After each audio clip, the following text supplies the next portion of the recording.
So I'm Elijah, and my team and I have been working on two short plays by Erik that are from a collection called The Saint Plays, which are all short, around 10-minute plays that are variations on the traditional stories of saints in the Catholic tradition.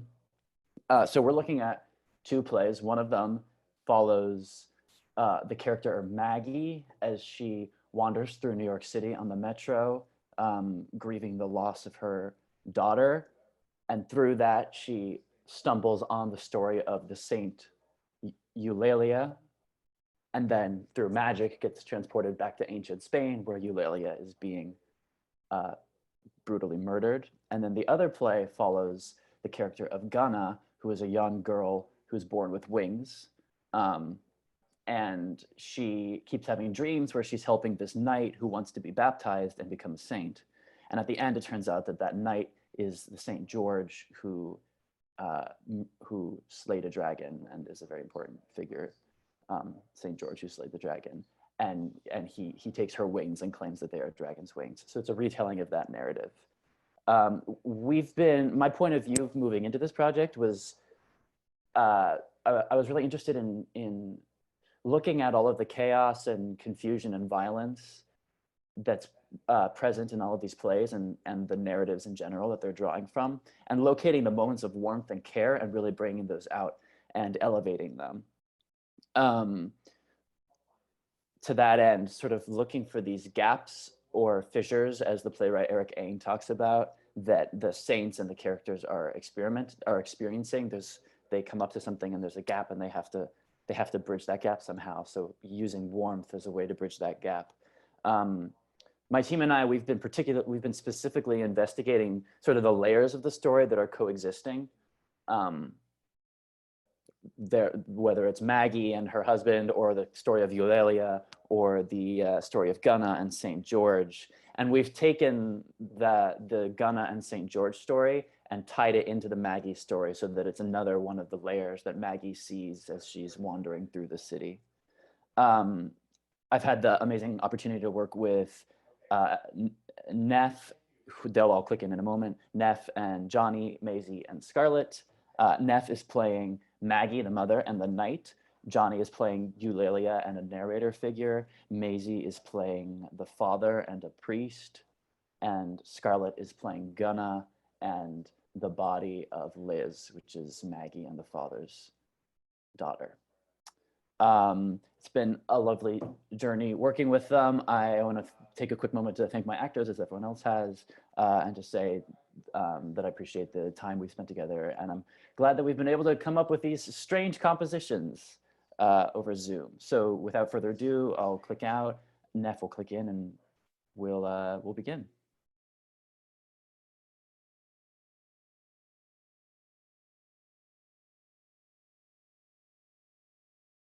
When you start talking in song lyrics, that's it. I go, swept like pulse into the critter. He's trying to spell himself out to me. F train, J, M, D, R, 9, 4, A. Pulse and stop. How did I get to Bush Terminal? Pulse and stop. How did I get to the terminal bar across the street from Van Cortlandt Park in the Bronx? Why am I drinking green beer? Back, pulse, and stop now at the Queen's Museum, where I meet the brutal boy. They have a panorama there, dear. You look down on it. The salt marshes, East New York, the size of Europe, the graveyards, airports, top 40 songs. My daughter taken away and sacrificed in the New York corn ceremony. The boy priest slips his hand in mine. He tells me that the cult has taken her, but he won't tell me where. I am in the system. I am the avenging cell. I am towards your name from inside. I ride the subways all day long, babe. It is perfect there for about 60 seconds. On the Brooklyn-bound F, when it goes L at Smith and 9th, I hear an approach, and am by now more than willing to kill anything that comes towards me. But it's a man playing a machine with his mouth. It's an old man with taped glasses playing a clarinet. Shadow of your smile. Good. Corny and good. Really good. Out the window, it's actually daytime. One of the new Metro Tech buildings downtown holds its red sun mouth open for evening's read. Everywhere, the funny red so prevalent in cartoons. We collapse utterly towards 7th Avenue, and the man has to stop playing and collect because a lot of people get off here. My husband back home crying right into a Bugs Bunny cartoon. Liz watched cartoons. Where is the body of my daughter? Behind what cartoon? Where on the staff have they hidden her? What true and clean image of suffering can sum me beyond the city's abominable final line?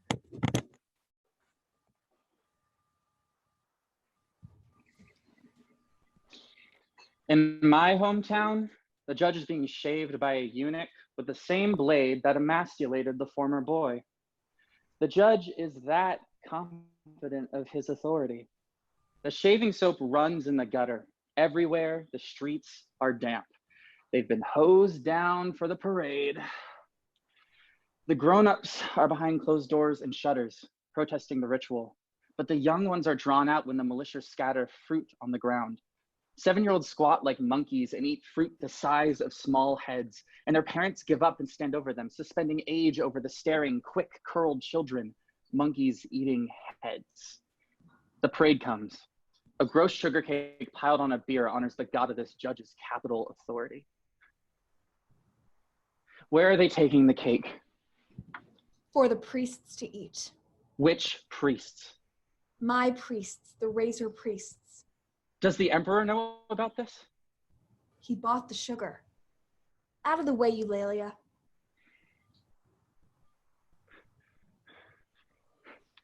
Diocletian forbids dissent, forbids what you and your family practice. My flesh is draining towards my bones and pouring down the copper tubing of my legs. Everywhere I'm carried down holes in this city.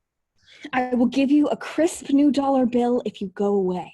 The gold eaters, the cake roisters, the anorexic pagan priests have brought a fuse into our filth. You are always such trouble, Eulalia. I will have to kill you, Eulalia. No, no, no, no parade. If we cannot have cake, then we will have plain bread.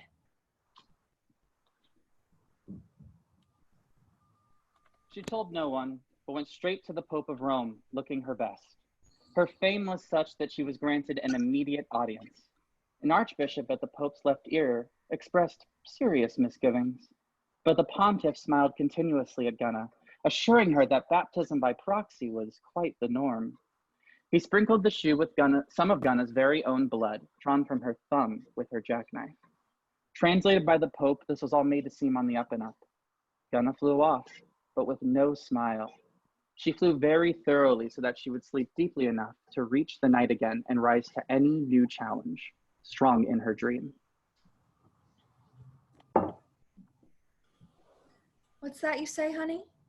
What's that you say? They plucked her flesh with fish hooks and she refused to renounce her faith? Who is this now? What's that you say, honey? What's that you say? They burned her alive in the bread ovens in Merida? And who would this be, Maggie? No. I was saying that when I first started running through the subway tunnels, on account of the lateness of the hour and the rarity of the trains, I was saying that when I first started running mad, waving through the New York subway tunnels looking for our missing daughter, I was blind. My eyes weren't used to the dark, and all I could see was Eulalia's martyrdom. Who is this now? Eulalia and I have become plain bread. My eyes are used to the dark now. I have been everywhere, and I'm still running. Mary appears in the horrible rock of Massabile, in the World's Fairground in Queens, Eulalia in tunnels. My daughter can then appear to me in cartoons. Transparent. I found my daughter hanging from a tree in Prospect Park, sacrificed in the New York corn ceremony. When I knew she was missing, I ran through the subway tunnels, station to station, when I was in a vision where she was. Here is my daughter. I want Liz. I want Liz. I want Liz. Tell me what happened. Give me my shoe. You've hurt yourself. Tell me how. I'm taking care of you. Then give me my shoe. Your foot's swollen. Wearing the shoes give you a horrible expression. You look like an old man. There is a civil war outside. I was called to combat while you were out. This arrow. Poisoned.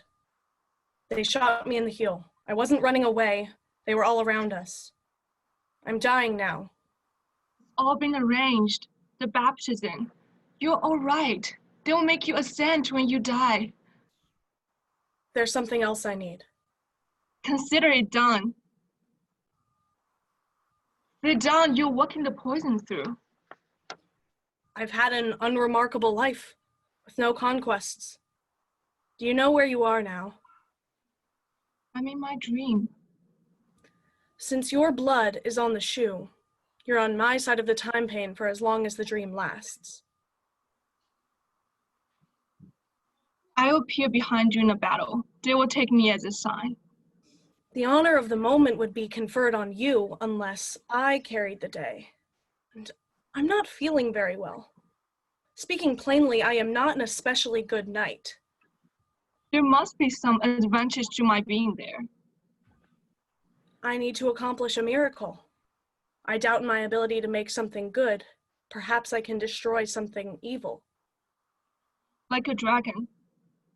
That works. I'll show them the dragon's wings.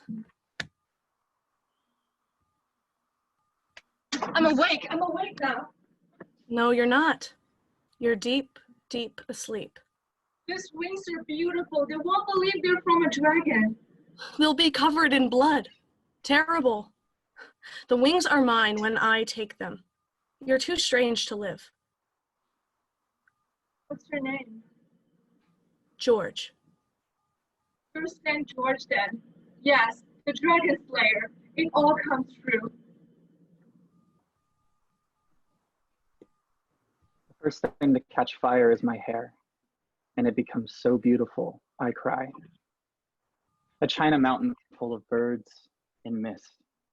Blades open holes in my skin, and I press seeds in, and the pain squirts like bean roots in wet tissue paper left on the windowsill in bio class.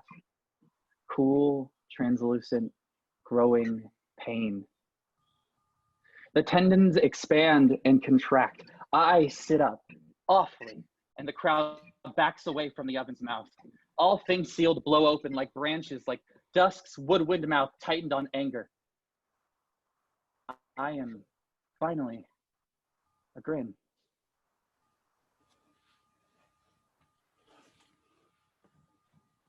I was saying, the kidnap of our daughter has flowered me with eczema. Running down the subway tunnels in the corn priest system, I am exhausted by the visions of Eulalia. And even though I have to wrap myself in a wet blanket to keep my skin from cracking to pieces, cracked as crusted bread, I take the blanket and cover the girl.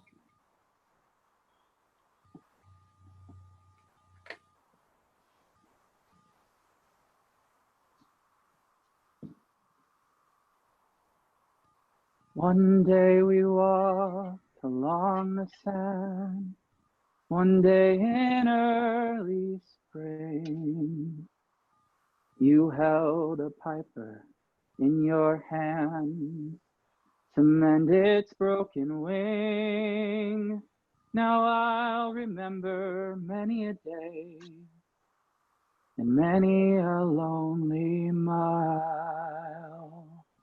The echo of a piper's song, the shadow of your smile.